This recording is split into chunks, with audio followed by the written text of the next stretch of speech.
Oh, yes, look at this, everyone. What a treat. We just drove away from that nest of the African harrier hawk, and Sebastian and I managed to spot this leopard on a termite mound. Isn't that amazing? I'm not sure which leopard this is. It looks like a young male. What a treat. Isn't this wonderful? When we did find him, he had his head up and he just put his head down and rested. I think if he didn't have his head up, we wouldn't have spotted him. This is really, really wonderful. Look at that. Yeah, we have been so lucky the last 2 days. Some amazing sightings down here in the greater Kruger National Park. Lots of lion activity, leopards, elephant, just a lot going on.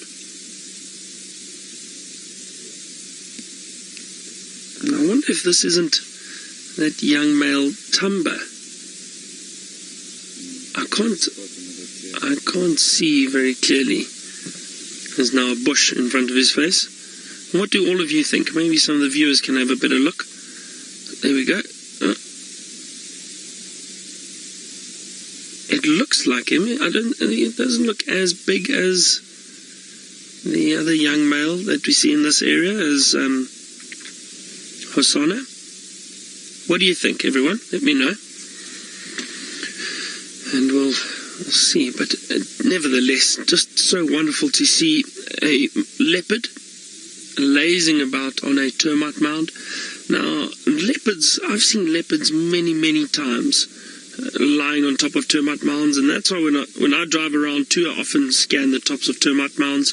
The reason for that is it's nice and comfortable, and it gives them a vantage point to have a look around an area.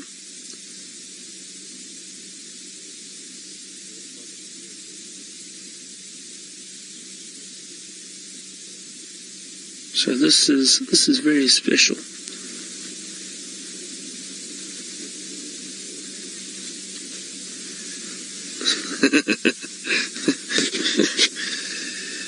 Megan says apparently it's 50-50 between Thamba and Hosanna.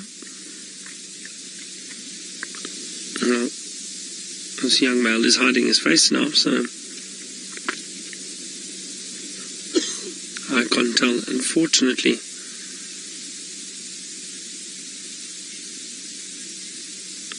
Mylens, you asked what is the life expectancy of leopards. Well, generally, a male leopard will live to about maybe 14 or 15 years old.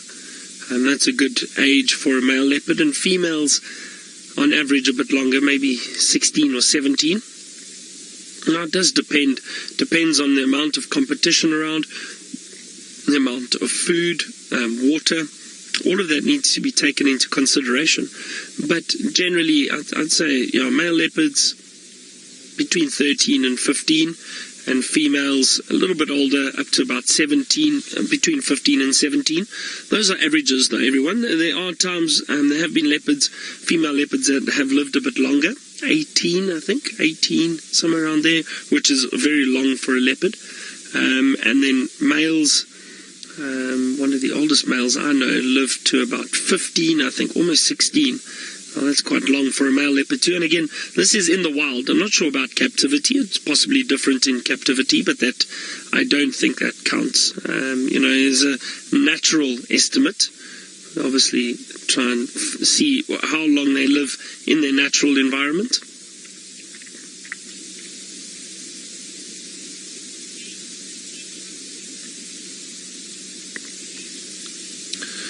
James and a few other viewers, you all say this is Thamba. You believe this is Thamba. And I know some of you, especially when you do get a screenshot, you're able to identify these leopards very, very well. So, like I said, this looks a bit smaller than young Hosanna. Oh, wow. Look at that beautiful sunset.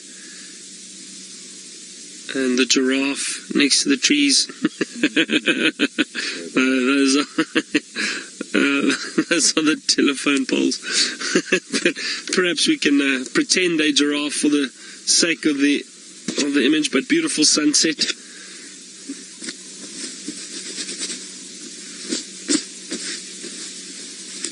Now you might see there's a bit of that very orange sky, and that's obviously dust. Particles in the sky at the moment. Beautiful sunset, and a lot of that dust was caused by Tristan this afternoon as he headed out of here on leave. The dust cloud that he left behind. I'm only joking. I hope Tristan has a wonderful break, a well-deserved break. We had a lot of fun the last few drives, him and I.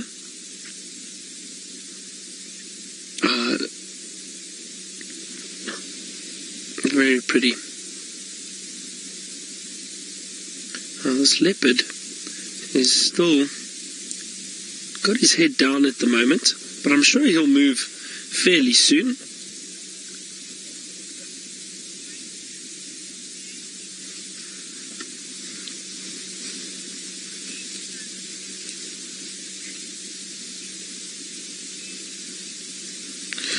JDI, you asked if there's any plans for collaring the Djuma leopards to study their movements. Not that I know of, JDI, and to be honest, I hope not. I really hope not. Now, the reason I say that, everyone, is because, you know, in terms of movements and that, of these animals, you know, we rely on tracking and finding them and following them. We then plot where they are seen so we get an idea of their territory size. So it's all done naturally. No technology is used, and I prefer it that way. You don't want to lose that wilderness experience, I think, and that's my personal opinion. I think if you start collaring too much and you start monitoring movements, it loses a bit of its wildness, I think. I mean, I don't know. It is important to obviously understand movements and do research on some of these animals, but you know what? I think there's enough research on leopards has been done over many, many years. There's no reason to do more. The movements that we see now is natural movements, and it's nice for us to plot and get an idea. But there's no reason to collar more leopards, to follow movements, not in these areas, not in the greater Kruger at least. Maybe in other areas where they're trying to do research on new leopard populations, perhaps, like down in Cape Town, in the mountains in the Cape. Yeah, I can understand that. See how far and how large the territories are, because there aren't a lot of people down there, so that is important. But out here, there's no reason for that. You know, with game drives and the various lodges around and the trackers and guides, gives us a better idea of the movement of these animals without the use of technology.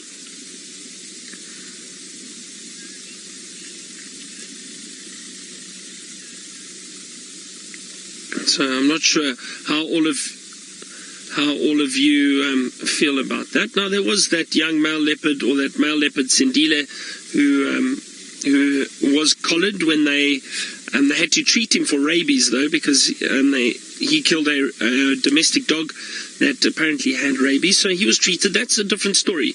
That people have interfered purely because of man's intervention. That domestic dog wouldn't have been around if there weren't people around here.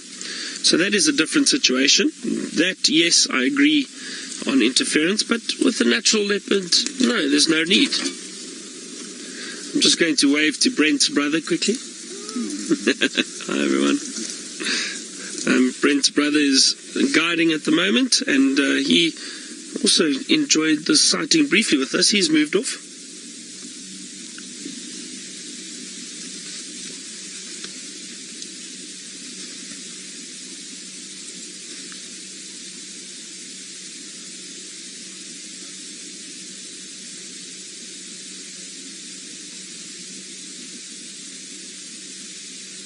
This leopard's got such a nice little spot. Seb, I'm going to now reposition. Hold on a second. Yes, this is very exciting. Oh, it's amazing how luck can turn in the bush. I mean, can drive around and see very little, and other times things just start happening for us. And I think the more fun you have in the bush, the more things start just appearing. And I think a lot of it, there we go, that's a lovely view of him. I think a lot of it has got to do with us birding. We've been taking our time driving around birding and spotting a lot of other things along the way. Doesn't that leopard look so peaceful? There we go, that's a nice view of his face.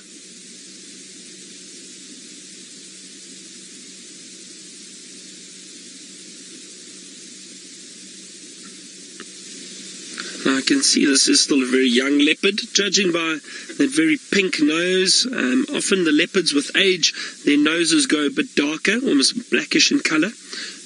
Also the ears start fraying slightly. You'll start seeing nicks and little bite marks from flies and biting flies and that. Little bits of hair missing on the ears. Those ears still look quite perfect and intact.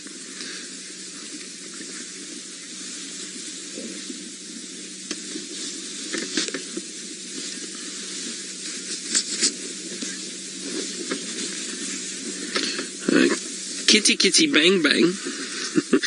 I always laugh when I hear that name. Kitty Kitty Bang Bang. You asked what would happen if a leopard had to stumble upon those new lion cubs that we saw this morning.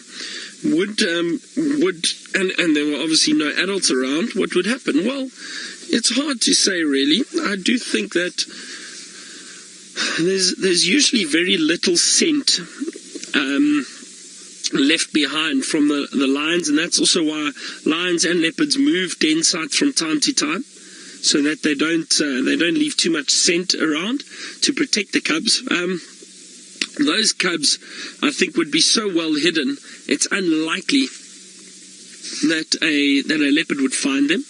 I think if a leopard did find them, to be honest, I think that it may decide to kill the cubs if it did.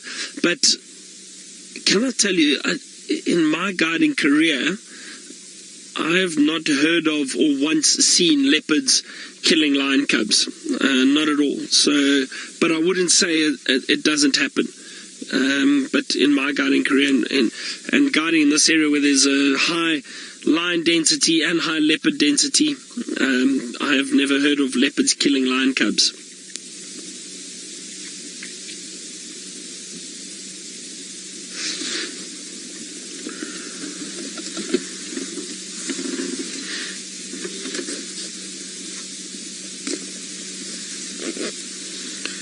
Starting to get a bit chilly.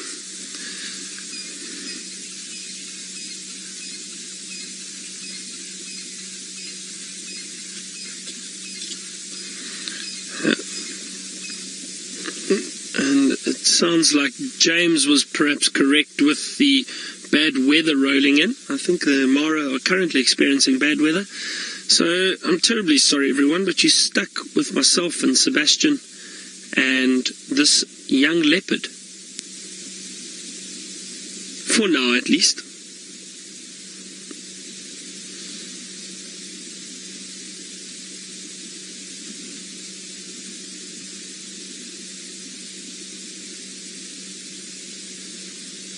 This has been a very special day, and for those of you who missed this morning, it was really fantastic. We got to find the new Unkuhuma cubs with the female lioness. She took us, and we followed her from the buffalo carcass, and we followed her all the way to the den site, the new den site that she's got, and she showed us her 3 new little cubs.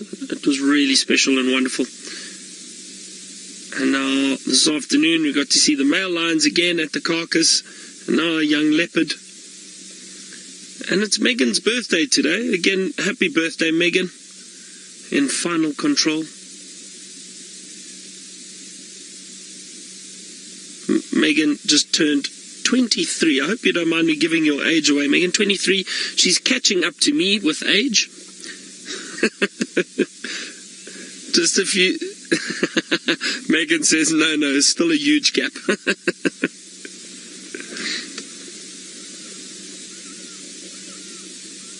Oh, this leopard is so peaceful. We were fortunate. Yesterday afternoon we had Hosanna, who was down at Chitwa Dam, and we had a wonderful afternoon viewing him, while Tristan was with the lions. And again, this is, we are very fortunate. We've been very patient with a lot of our sightings and sitting and spending time with these animals, which is what it's all about. And I guide like this when I've got guests too. And I think it's important because you get to see animals' natural behavior. You get to see a lot more from these animals. So we're going to sit here a little bit longer with this young leopard. Let's head across to James, who apparently has a little gap in the bad weather. Let's see what he's up to. Unfortunately, James has to run. But luckily, we are still with this leopard. Very comfortable. It hasn't moved.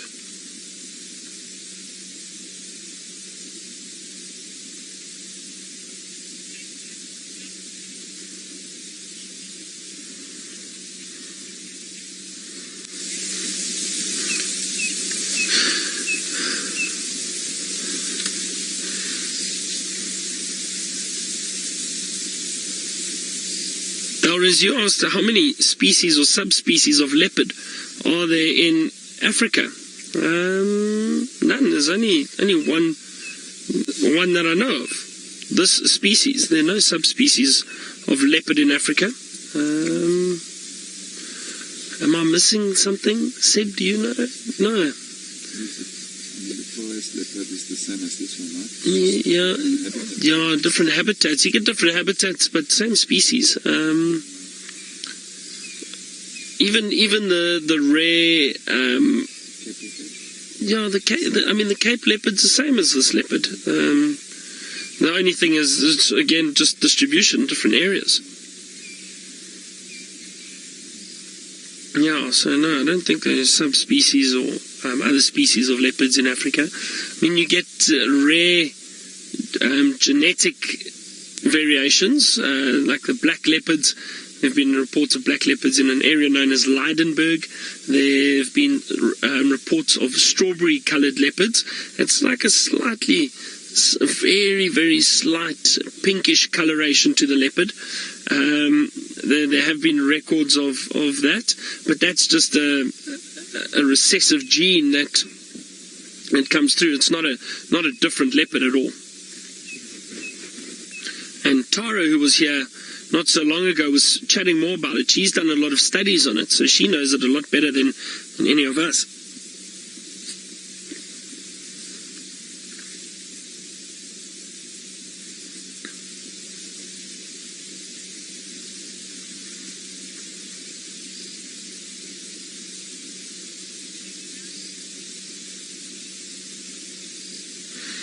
Now it sounds like Scott has managed to get a little gap in the storm. Let's go across to him and see what beautiful views he has.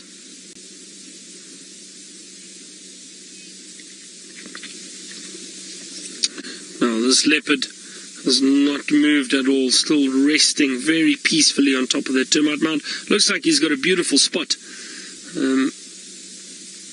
Now, I was just thinking, it must be wonderful to see those storms across the open plains of the Masai Mara. It must be beautiful to see the storms in the distance.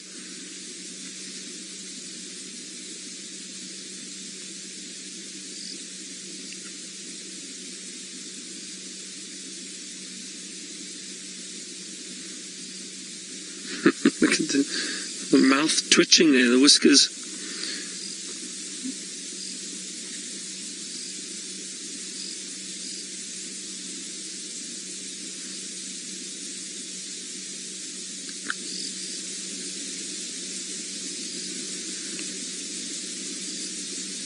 I'm just trying to think.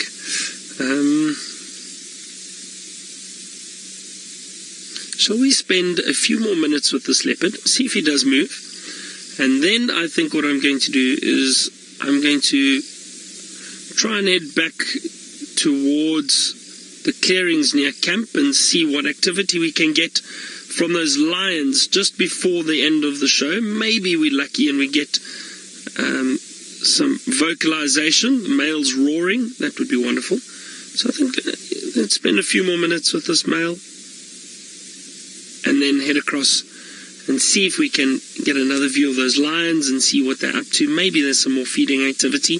Maybe the lioness has returned. I'm not sure. We'll have a look shortly. I'll leave you in about 2 minutes or so.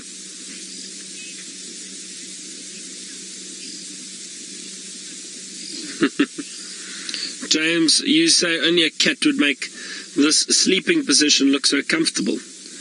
Yeah, so that's true, James.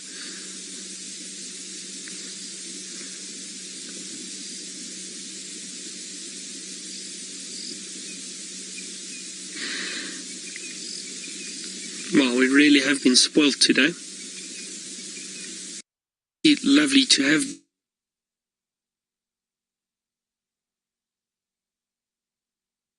I mean, we'll drive around from time to time and find very little for a few days even. But then that's what makes these sightings so much more special.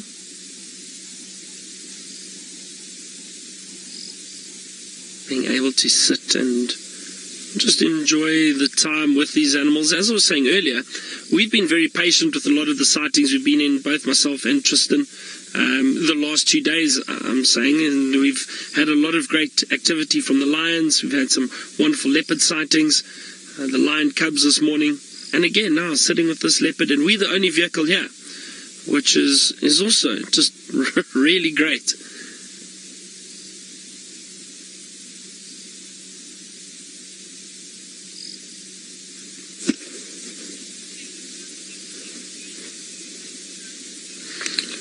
So I think I'm going to leave this leopard now. Really fantastic view of him. And let's head across to James quickly again while he's got a gap with the moody clouds. Let's go and have a look.